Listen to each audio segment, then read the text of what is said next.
Hi friends, എല്ലാവർക്കും പൊടീസ് വേൾഡിലേക്ക് സ്വാഗതം.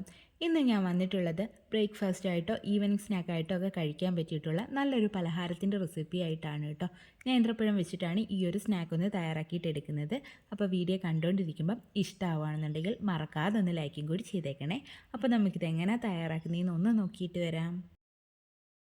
പലഹാരം തയ്യാറാക്കി എടുക്കുന്നതിനായിട്ട് ആദ്യം തന്നെ നമുക്ക് വേണ്ടുള്ളത് നേന്ത്രപ്പഴമാണ് കേട്ടോ. ഞാനിവിടെ ഈ ഒരു വലിപ്പത്തിലുള്ള 3 നേന്ത്രപ്പഴമാണ് കേട്ടോ എടുത്തിട്ടുള്ളത്. അത്യാവശ്യം പഴുത്ത നേന്ത്രപ്പഴമാണ് ഞാൻ എടുത്തിട്ടുള്ളത്. ഇനി നമുക്കിതൊന്ന് കട്ട് ചെയ്തിട്ട് എടുക്കാം. അപ്പോൾ അത് ആദ്യം ഒന്ന് രണ്ടാക്കിയിട്ട് കട്ട് ചെയ്തെടുത്തിട്ടുണ്ട്. ഇനി നമുക്കിതൊന്ന് സ്റ്റീം ചെയ്തിട്ട് എടുക്കാം കേട്ടോ. അതിനായിട്ടൊരു ഇഡലി ചെമ്പിൽ കുറച്ച് വെള്ളം ഞാൻ തിളപ്പിക്കാൻ വേണ്ടിയിട്ട് വെച്ചിട്ടുണ്ടായിരുന്നു. അപ്പോൾ വെള്ളമൊക്കെ നന്നായിട്ട് തിളച്ച് വന്നിട്ടുണ്ട് കേട്ടോ. ഈ ഒരു സമയത്ത് നമുക്കിതിലേക്ക് നേന്ത്രപ്പഴം പിറക്കി വെച്ച് കൊടുക്കാം. എന്നിട്ട് അടച്ച് വെച്ചിട്ട് നമുക്കിതൊന്ന് ആവി കയറ്റിയിട്ടെടുക്കാം കേട്ടോ. ഒരു 15 തൊട്ട് 20 മിനിറ്റ് വരെയൊക്കെ എടുക്കും ഇതൊന്ന് ആവി കയറി കിട്ടാൻ വേണ്ടിയിട്ട്. അപ്പോൾ ഇതാ നേന്ത്രപ്പഴമൊക്കെ ഇവിടെ നിന്ന് ആവി കയറി വന്നിട്ടുണ്ട്. ഇനി ഇതൊന്നെടുത്ത് പുറത്ത് വെക്കാം. ഇതിൻ്റെ ചൂടൊക്കെ ഒന്ന് മാറി വരട്ടെ. നേന്ത്രപ്പഴത്തിൻ്റെ ചൂടൊക്കെ ഒന്ന് മാറി വന്നപ്പോഴേക്കും ഞാൻ അതിൻ്റെ ഒരു തൊലിയും നാരും ഒക്കെ ഒന്ന് മാറ്റിയിട്ട് അതിൻ്റെ ഉള്ളിലെ ആ ഒരു കറുത്ത പോർഷനും ഒന്ന് മാറ്റിയിട്ട് കട്ട് ചെയ്തെടുത്തിട്ടുണ്ടായിരുന്നു. ഇതിനി ഒരു മിക്സിയുടെ ജാറിലേക്ക് അങ്ങ് ഇട്ട് കൊടുക്കാം. അതിനുശേഷം ഇതിലേക്ക് മധുരത്തിന് ആവശ്യമായിട്ടുള്ള പഞ്ചസാര ചേർത്ത് കൊടുക്കാം. ഞാനിവിടെ ഒരു 1/4 കപ്പ് അളവിലാണ് കേട്ടോ പഞ്ചസാര ചേർത്ത് കൊടുക്കുന്നത്. പഴത്തിൻ്റെ മധുരത്തിൻ്റെ അനുസരിച്ചിട്ട് വേണം പഞ്ചസാര ചേർത്ത് കൊടുക്കാൻ. പഞ്ചസാരയ്ക്ക് പകരം ശർക്കര വേണമെങ്കിലും ചേർത്ത് കൊടുക്കാവുന്നതാണ്. ഇനി പഴത്തിൻ്റെ മധുരം മാത്രം മതിയെങ്കിൽ അങ്ങനെ വേണമെങ്കിലും ചെയ്തെടുക്കാം. അടുത്തതായിട്ട് ഇതിലേക്ക് ഒരു 1/4 ടീസ്പൂൺ അളവിൽ ഏലക്കാപ്പൊടി കൂടി ചേർത്ത് കൊടുക്കാം. പിന്നീട് ഇതിലേക്ക് ഒരു നുള്ളളവിൽ ഉപ്പ് കൂടി ചേർത്ത് കൊടുക്കാം. മധുരം ഒന്ന് ബാലൻസ് ചെയ്യുന്നതിന് വേണ്ടിയിട്ടാണ്. പിന്നീട് ഒരു നുള്ളളവിൽ മഞ്ഞൾപ്പൊടി കൂടി ചേർത്ത് കൊടുക്കുകയാണ്. ഇതിനൊരു ചെറിയൊരു കളർ കിട്ടാൻ വേണ്ടിയിട്ടാണ്. ഇങ്ങനെ ചേർക്കണമെന്ന് നിർബന്ധമില്ല കേട്ടോ. ഇനി ഇത് നമുക്ക് നന്നായിട്ടൊന്ന് അരച്ചെടുത്തിട്ട് വരാം. ഇതിലേക്ക് വെള്ളമൊന്നും ഒഴിക്കേണ്ട ആവശ്യമില്ല കേട്ടോ. അല്ലാതെ തന്നെ നന്നായിട്ട് നമുക്ക് അരഞ്ഞു കിട്ടും. അപ്പോൾ ഇതാ നേന്ത്രപ്പഴമൊക്കെ നന്നായിട്ടൊന്ന് അരച്ചെടുത്തിട്ട് വന്നിട്ടുണ്ട്. ഇനി ഇതൊരു പാത്രത്തിലേക്ക് അങ്ങ് മാറ്റാം. അടുത്തതായിട്ട് നമുക്ക് ഈ ഒരു മിക്സിലേക്ക് കുറച്ച് തേങ്ങ കൂടി ചേർത്ത് കൊടുക്കാം. ഇവിടെ ഒരു 1/2 കപ്പ് അളവിലാണ് തേങ്ങ ഞാൻ എടുത്തിട്ടുള്ളത് കേട്ടോ. അടുത്തതായിട്ട് ഇതിലേക്ക് ഒരു 1/4 ടീസ്പൂൺ അളവിൽ ചെറിയ ജീരകം കൂടി ചേർത്ത് കൊടുക്കാം. ജീരകം ഇഷ്ടമല്ലാന്നുണ്ടെങ്കിൽ ഒഴിവാക്കാം കേട്ടോ.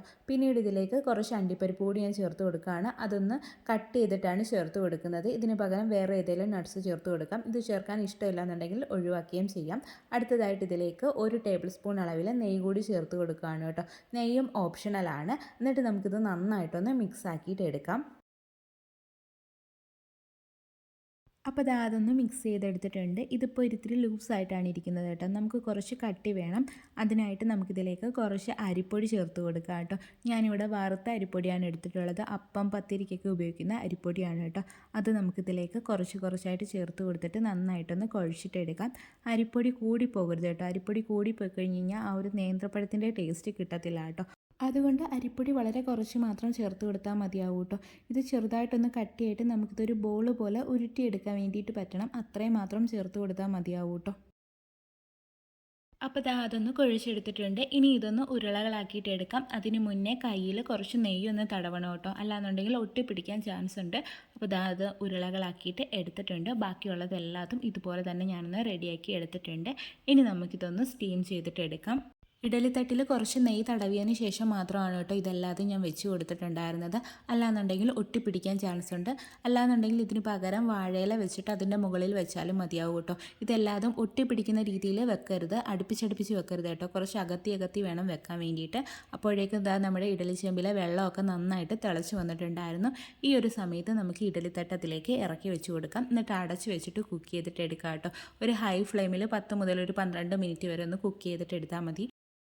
അപ്പോൾ നമ്മുടെ പലഹാരം എല്ലാതും ഇവിടെ റെഡി ആയിട്ട് വന്നിട്ടുണ്ട്. നന്നായിട്ട് കുക്കായി വന്നിട്ടുണ്ട് കേട്ടോ. ഇനി നമുക്ക് ഈ ഒരു തട്ടെടുത്ത് പുറത്തേക്ക് വെക്കാം. ഇപ്പോൾ എടുത്ത് മാറ്റരുത് കേട്ടോ. ഇതിൻ്റെ ചൂട് മാറിയതിന് ശേഷം മാത്രം ഈ ഒരു ബോൾസൊക്കെ എടുത്ത് മാറ്റിയാൽ മതി. അപ്പോൾ നമ്മുടെ പലഹാരത്തിൻ്റെ ചൂടെല്ലാതും മാറി വന്നിട്ടുണ്ട്. ഇത് ഞാനൊന്ന് ഡെസിക്കേറ്റഡ് കോക്കനട്ടിലും കൂടി ഒന്ന് റോൾ ചെയ്തിട്ട് എടുത്തിട്ടുണ്ടായിരുന്നു. ഇങ്ങനെ ചെയ്തെടുക്കണം എന്ന് നിർബന്ധമില്ല കേട്ടോ. എൻ്റെ കയ്യിൽ ഉണ്ടായതുകൊണ്ടാണ് ഞാൻ അങ്ങനെ ചെയ്തെടുത്തിട്ടുണ്ടായിരുന്നത്. നല്ല ടേസ്റ്റി ആയിട്ടുള്ളൊരു പലഹാരമാണ്. ഹെൽത്തി ആയിട്ടുള്ളൊരു പലഹാരമാണ്. ആവിയിൽ വേവിച്ചിട്ടുള്ള എണ്ണയിലൊന്നും മുക്കിപ്പൊരിക്കാത്ത നല്ലൊരു പലഹാരമാണ് കേട്ടോ. നമുക്കിത് ബ്രേക്ക്ഫാസ്റ്റ് ആയിട്ട് വേണമെങ്കിലും കഴിക്കാം. ഈവനിങ് സ്നാക്ക് ആയിട്ട് വേണമെങ്കിലും കഴിക്കാൻ പറ്റുന്ന നല്ല ഹെൽത്തി ആയിട്ടുള്ളൊരു പലഹാരമാണ്. അപ്പോൾ എല്ലാവരും ഒന്ന് ട്രൈ ചെയ്ത് നോക്കണേ. ട്രൈ ചെയ്ത് നോക്കിയിട്ട് ഫീഡ്ബാക്ക് പറയാൻ മറക്കല്ലേ. വീഡിയോ ഇഷ്ടമാവുകയാണെന്നുണ്ടെങ്കിൽ പ്ലീസ് ഒന്ന് ലൈക്കും കൂടി ചെയ്തേക്കണേ. നമ്മുടെ ചാനലിൽ ഇതുപോലുള്ള ഒരുപാട് റെസിപ്പീസ് ഉണ്ട്, എല്ലാവരും ഒന്ന് കയറി കണ്ടും കൂടി നോക്കണേ. വീഡിയോ ഇഷ്ടമാവുകയാണെന്നുണ്ടെങ്കിൽ ഒന്ന് സബ്സ്ക്രൈബ് ചെയ്ത് സപ്പോർട്ടും കൂടി ചെയ്യണേ. വീണ്ടും നല്ലൊരു വീഡിയോ ആയിട്ട് വരാം. Thanks for watching.